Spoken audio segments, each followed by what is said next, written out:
Good morning. Saturday, March the 4th. Let's start on problem 2. First, we have this theta function, and it's in z squared, all right.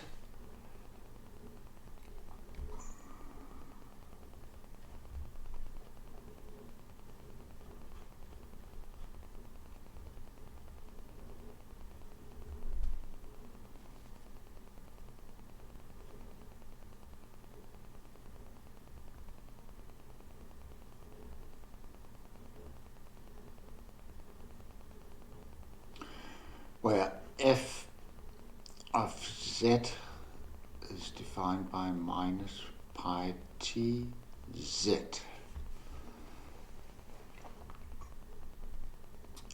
And we must use proposition 9, of course, to find the Fourier transform of f. This is Poisson's summation formula.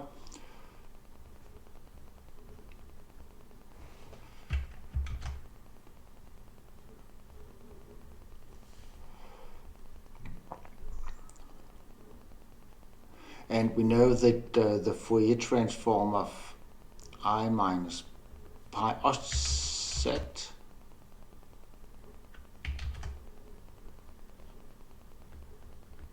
is itself. So we exactly multiply by t using this formula, b equals t. So it becomes t to minus second.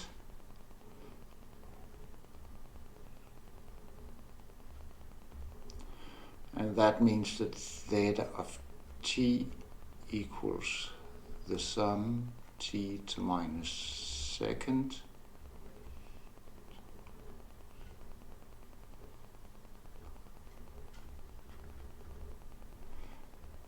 and that's 1 divided by t squared, and then theta of 1 divided by t.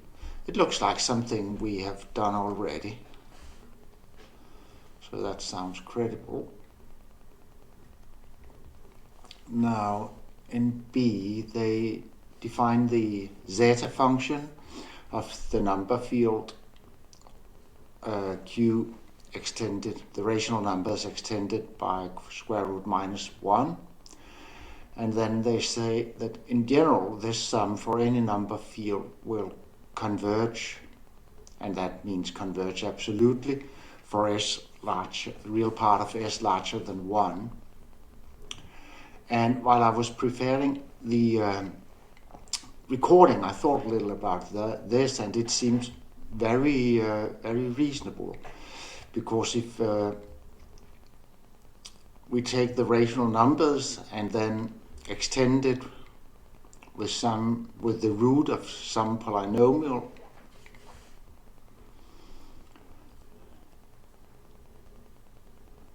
of degree n, then the norm will be nth power, and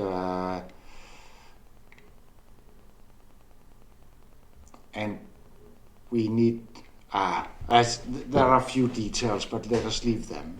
It seems very reasonable, and whatever the class number is, it just comes out the same region as far as I could see. Maybe we will have to do this later. Let's see. Now we have to prove it's an entire function. So first we must do the usual stuff with making the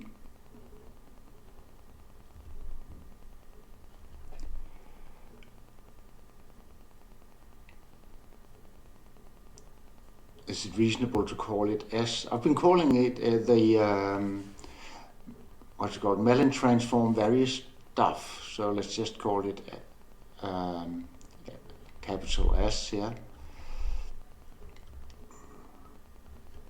And the general idea is to apply theta of t, and then always. So, but as far as I understand, we are adding, when we are summing over all ideals, it's also over the ideal generated by unity. That means the whole ring of integers, which has norm 1, of course. I believe we include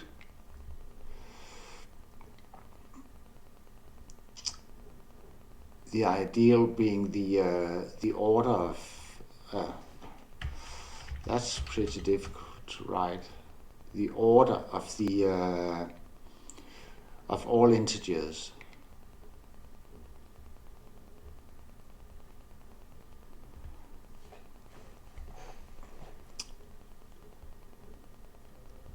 Here, and it has norm 1. So that means that this sum will tend to unity as s tends to infinity. So we have to use the trig from, was it section 3, to split it into 2, and then we need to check that it behaves correctly when we are close to naught.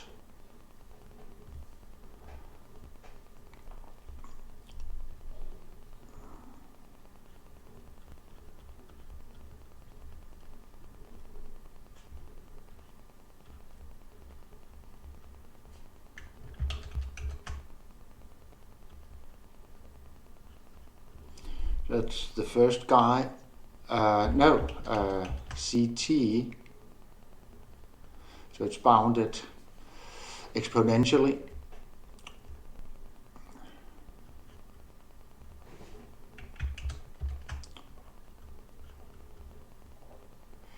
When t is sufficiently large.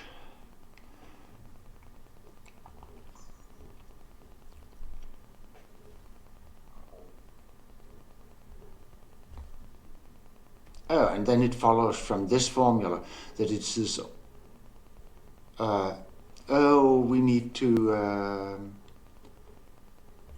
well, what do, let's substitute t to t minus 1, or t, the reciprocal of t.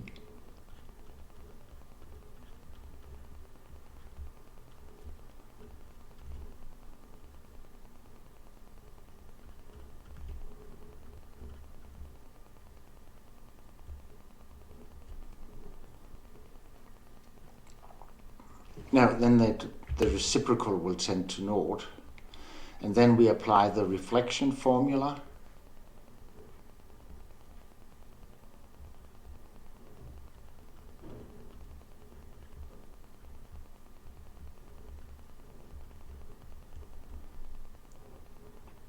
And then we set t squared outside parentheses.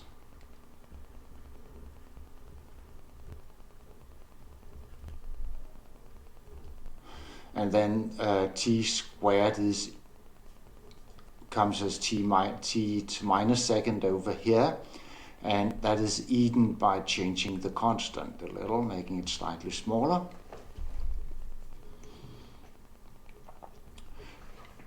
So all this, we need to do something differently. So here we can go from 1 to infinity, subtracting unity, and then from naught to unity,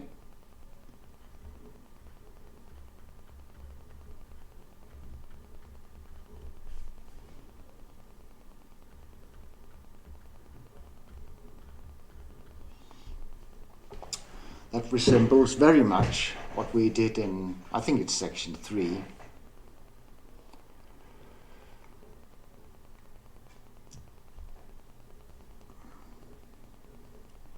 Now, what do we do?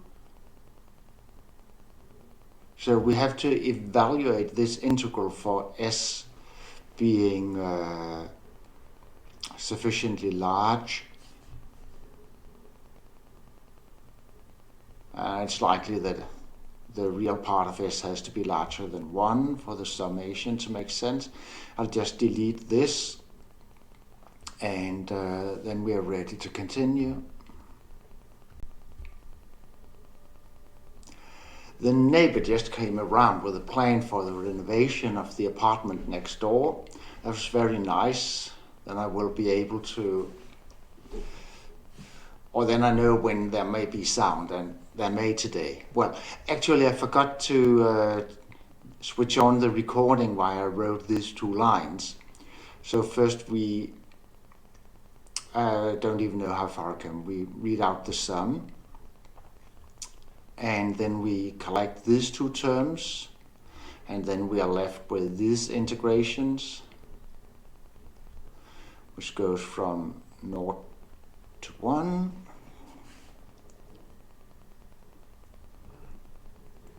And here we use the usual.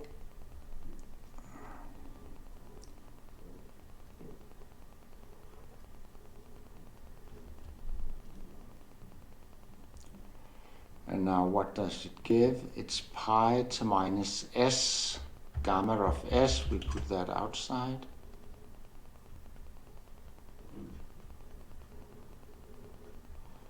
Sum of m to minus 2s. Oh, yeah. And plus, this is 1 divided by s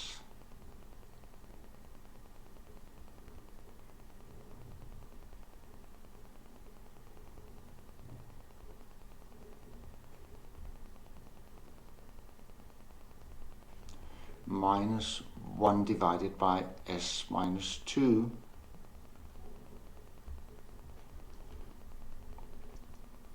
And here we use that the real part of s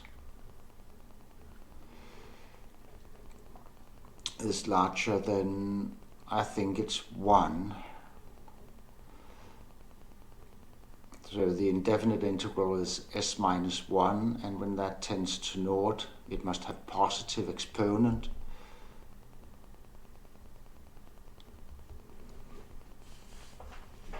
And that's also what we need here for the sum to converge absolutely.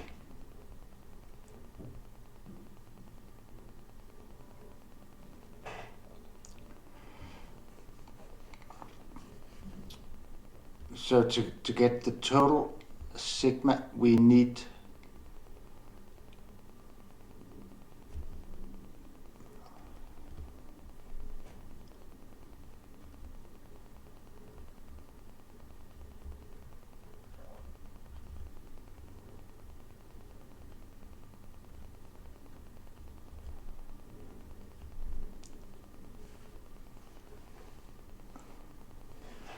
that's m equals 1.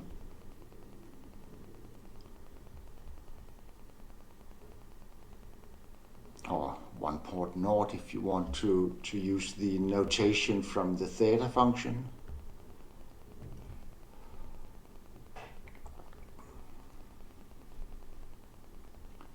That's pi to minus s gamma of s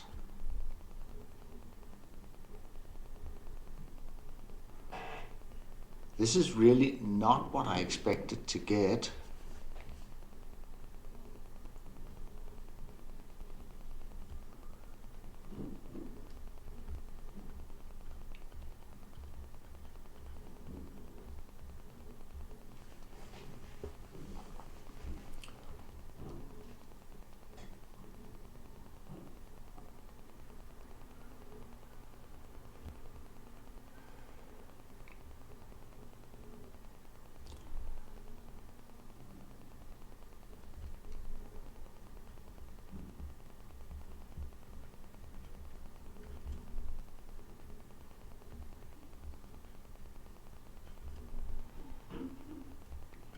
the same. So if we isolate zeta,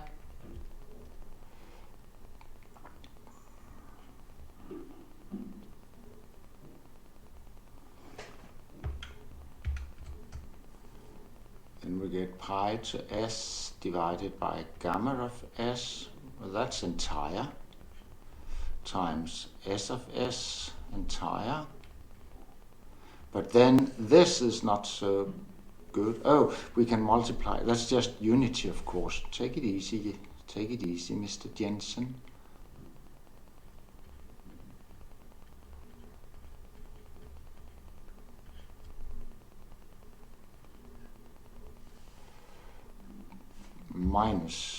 Plus unity.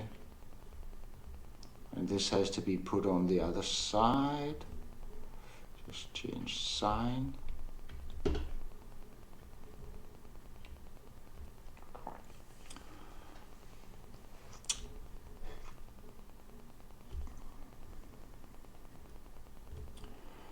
So this is an entire function. This has a pole at naught and no gamma of s times s. That actually no.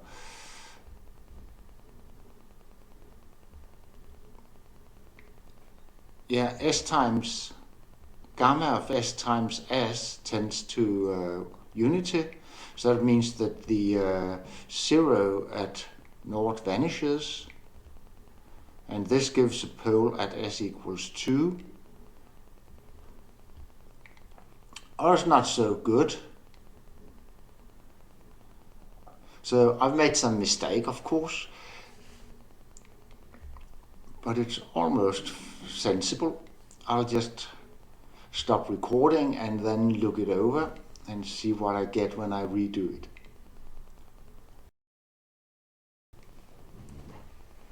I don't know if you could see that I had a little doubt about this factor, but I couldn't believe it was wrong. On the other hand, I still wanted to check it because we can check it numerically. I used t equals 3 and added up, 1 divided by t, and it turned out to be 3 times as large and not 9. What could possibly go wrong? This was actually z dot z and y dot y. So that means that we have to put t into each factor of z. So that means it's square root t times square root tz square root tz. So therefore it's t to minus first.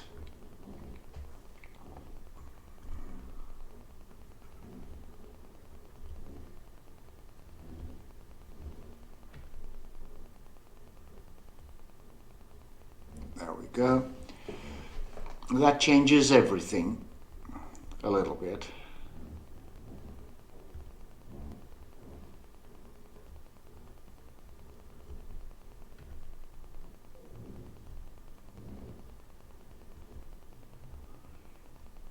I just do it step by step.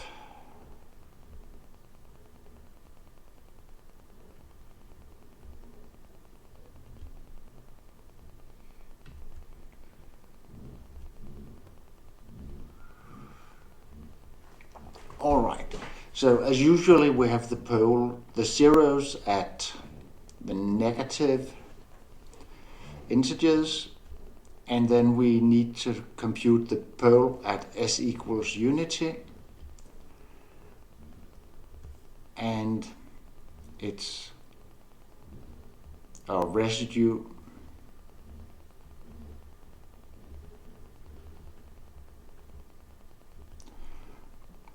and it's pi to the first divided by gamma of s. So I just get pi. This gamma of 1, of course.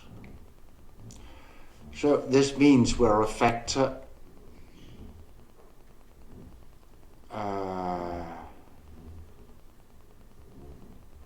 we are a factor 1/4 off. That was silly. When we sum over all the ideals, you see, I summed not over all the ideas, but all the integers. So we need to put a factor 1/4 on there.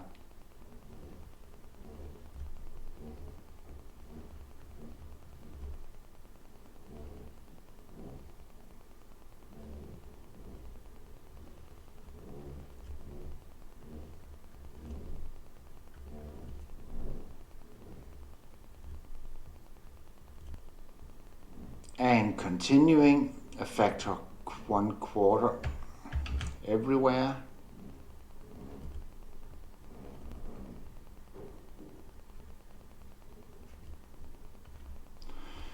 And that means we get a factor. Now I have to be careful.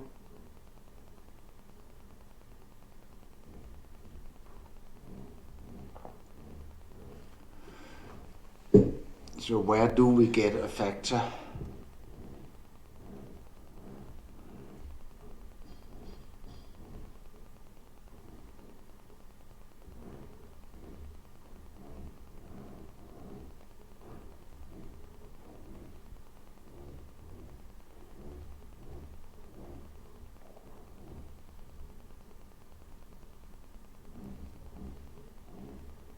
You see, as I see it, we get it here.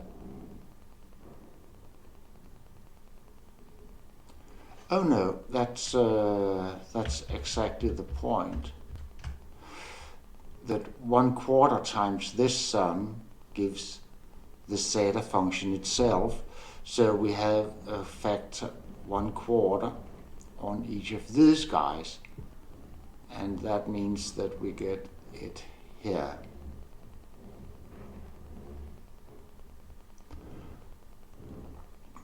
And therefore we get this residue.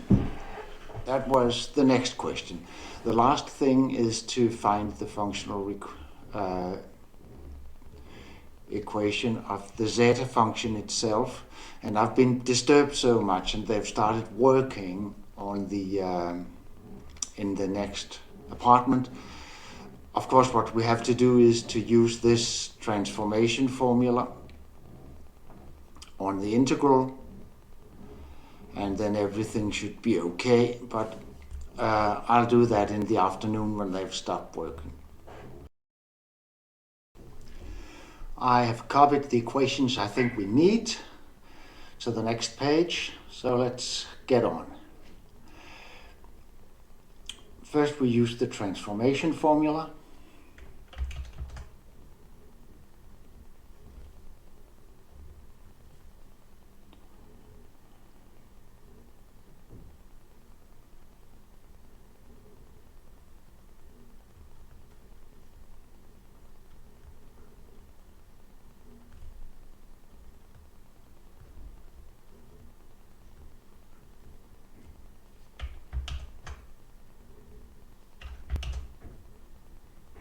My God.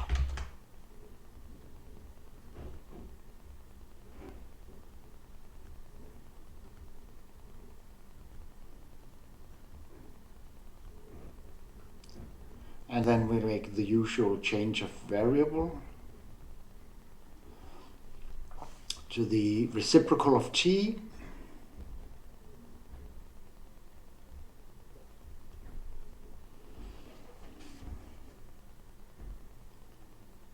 What have we got here?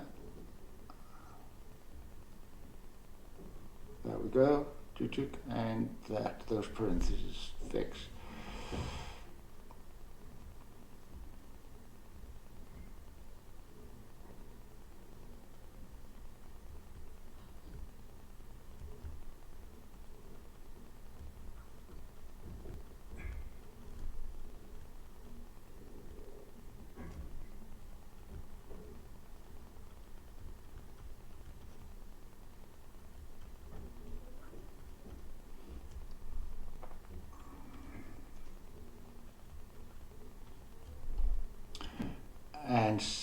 t outside parenthesis.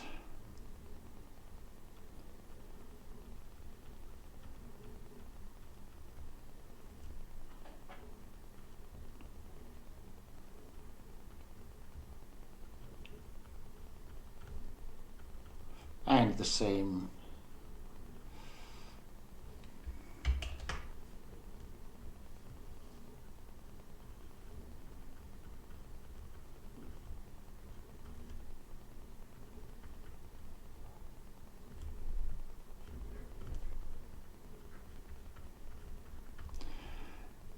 And then we can compare this entire guy with this. And we can see that all that has happened is that the two atoms have changed place, and then S is substituted with 1 minus S.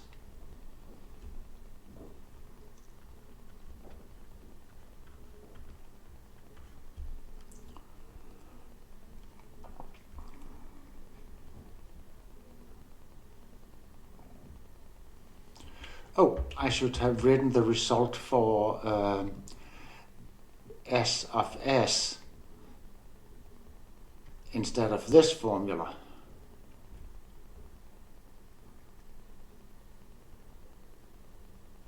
So I'll do that up here. S of S equals...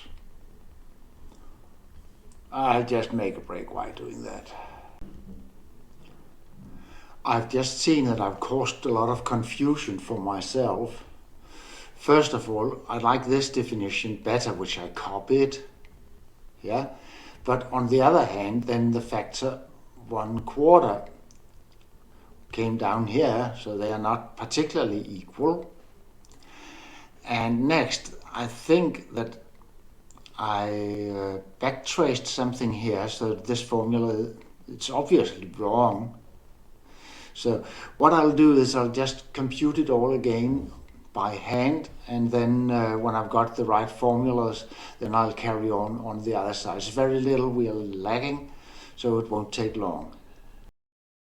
Well, it seems one of the problems I have is making decisions with algebra. So what I decided was to let the definition of S stand, which is an entire function, and then during this last work we just note that this is the this gives all the terms 4 times except unity, which comes once. So that gives the zeta function of the Gauss integers, and I checked that everything is okay. And the next is the result we can now write simply by substituting S of S with this.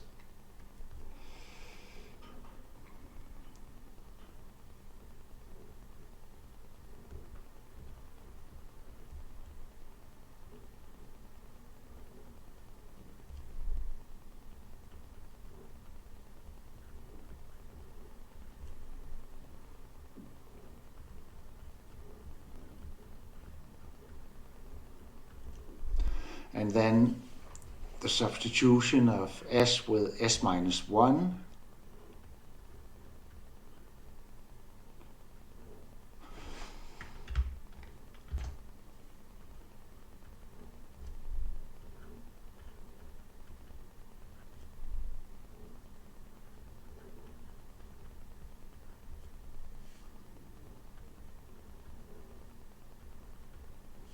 Still S minus 1, gamma of 1 minus S.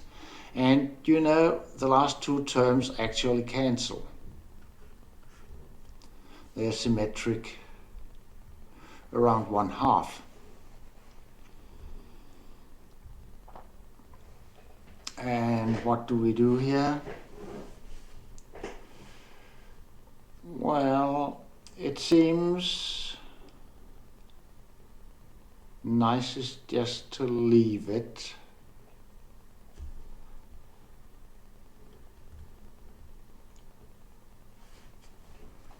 I wondered if this could be reduced anyway.